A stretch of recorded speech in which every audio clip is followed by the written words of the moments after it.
So my guy Curtis Samuel ends up on IR.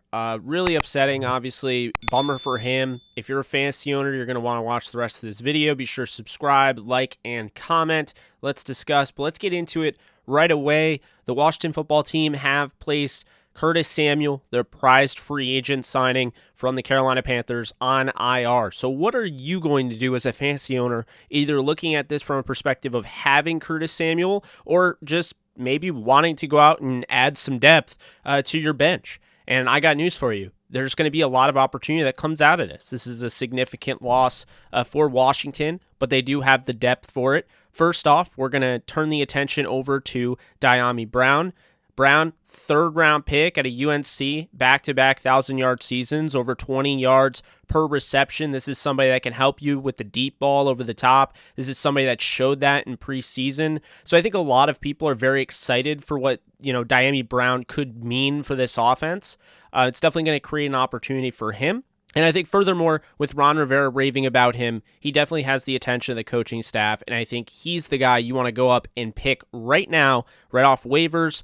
Throw that claim in there, or if he's available, just go ahead and do that. That would be my first course of action. But keep in mind, you want to keep an eye on Cam Sims. This is a 6'5", 220-pound receiver, former UDFA out of Alabama in 2018. He's been with the team ever since. He had a great connection with Alex Smith, and now here is Ryan Fitzpatrick, the quarterback this season, raving about him early on in camp. The quarterbacks love the ability that he has to go up and pluck the football. He's going to attack it. He's not going to let it come to him. He will, be physically imposing, use his size to his advantage. And again, this is somebody that has been on the team for a while, so he has that familiarity factor going on with the team. On top of that, last season, it was his first season in which he drew any sort of starting opportunity, and he amassed 477 yards, a touchdown on 32 receptions. So he came out around a 66 to 67% catch rate, which is very good. And it'll be definitely interesting with that big body, that size. They might want to use Cam Sims a little bit more than just going entirely with Dyami Brown. I wouldn't say go up and pick Cam Sims right away unless it's a deep league, but right now I would definitely monitor him, put him on your watch list. And then another guy to do that for, Daxmaline from BYU. That was Zach Wilson's darling. That was his go-to receiver. The 7th rounder made a lot of an impact in preseason and, of course, training camp, and he did enough to make the 53-man roster. They've also raved about Daxmaline. He's a taller receiver, and he's somebody where an injury or two away from having a significant role with the offense. But lastly, wrapping up this quick hitter, keep in mind that guys like J.D. McKissic, Antonio Gibson, and Logan Thomas could be the beneficiaries over anybody in this regard. Because before, while they may have been starters, you could argue J.D. McKissic's somewhat of a starter. He's a running back wide receiver, so to speak. You could argue that while they're starters, they're going to get even bigger workload. Curtis Samuel was going to take a lot of the wealth away. To having to share that with him and having to share that with Terry McLaurin and Antonio Gibson, Logan Thomas, you start to kind of spread yourself a little too thin.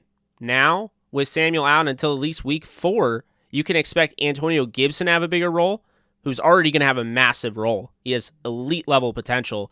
You can expect J.D. McKissic to have a huge role, and you can expect a guy that I believe is a top 7 tight end in football, Logan Thomas, to have a bigger role. So that is something to keep in mind.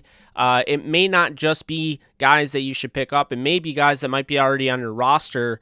Of any of those 3 that I mentioned, McKissic, if Gibson's on your waivers or free agency, there's something else wrong with your league. But if Logan Thomas, for whatever reason, is there, or especially J.D. McKissic, would definitely go and scoop them. Right now, Dyami Brown, basically in conclusion, Dyami Brown's the guy you want on your fantasy team.